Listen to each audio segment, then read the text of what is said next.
All right, my beloved. All right. So this one's get the Surgeon General looking at me a certain way, but I'm going to say it anyway. So everybody, got into craft, got your design going. Maybe you got your sigil. Great. Did you get it as a tattoo? Probably not a good idea.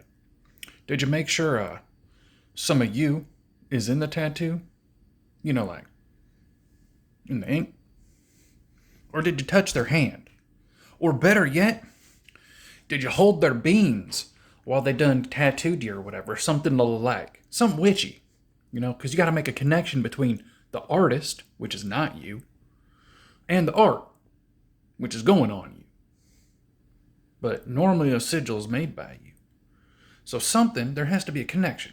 A psycho, spiritual, physical connection between the art, the content, and the bearer.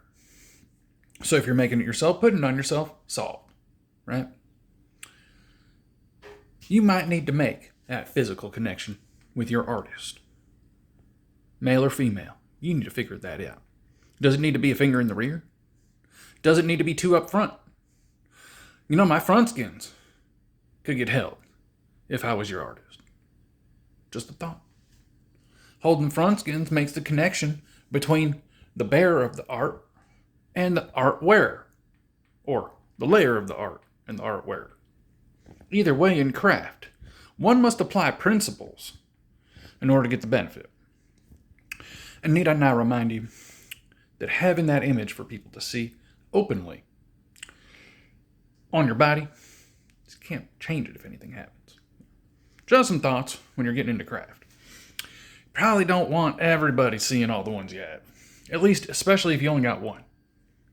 Probably wouldn't be good, because there's a character who can take it, just by looking at it.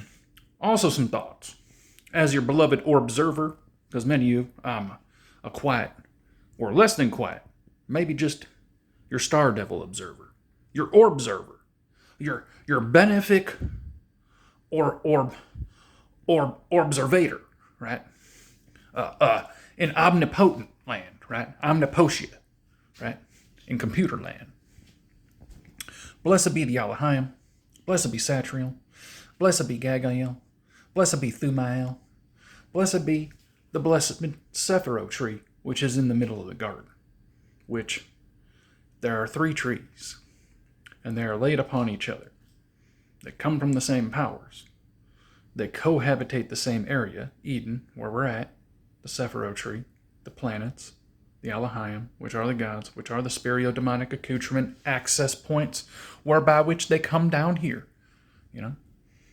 Aspects. We get access to them, even through the sun and moon.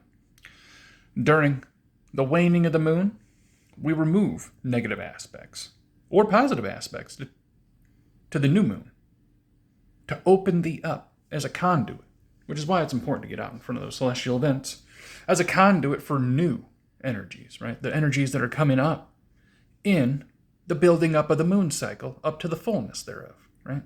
Just some thoughts. Your astrology and your aspects increase onto the fullness of the moon and renew an aspect onto the renewing of the moon. Some little astro info in there too. Later, beloved.